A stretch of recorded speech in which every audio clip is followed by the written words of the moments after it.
افرو روژا جدیک بنا پیغمبر اسلامی محمد صلوات خدا لبن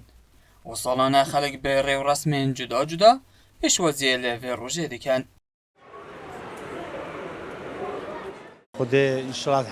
حس کن همی سالا بده نیکرن همی سالا چون که امروز پیغمبر خود صلوات خود سر نوانه کردن عیالمه بچگی ویگو بحث خبری همی دیش بید کن و روزه بجام حس کن همی نیکن همی دنیای خرای که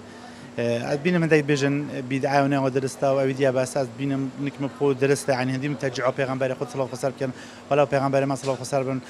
منات منینه کو خیر رب العالمین و کی بیشن محسوم کیش گناه بس على قند عيال مجبر نكتن داخل كي مجبر نكتن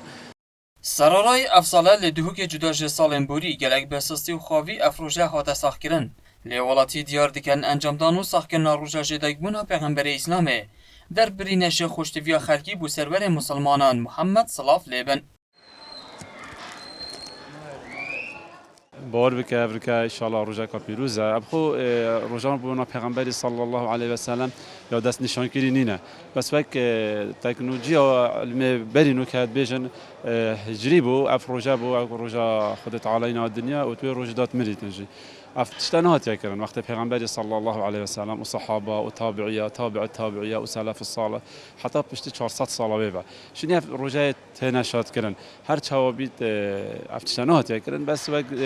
عصر ويجا تكنولوجيا ويجا قالك تطورت كاتنا تشتي ويا باشه مثلا بيرهاتنا كوقت زاروك دشتت سريدا و دیفچون هبیتن همی پیگ و بیت قدوه و نمونه هک حش پیغمبری بکن صلی الله علیه و سلم و مرتاح بین مجتمع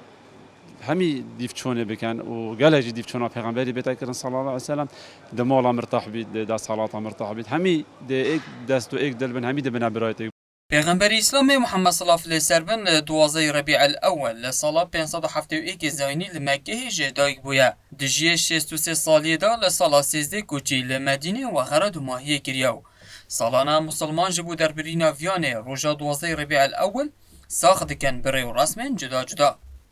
جدهو که بو بادینان هاتی سامی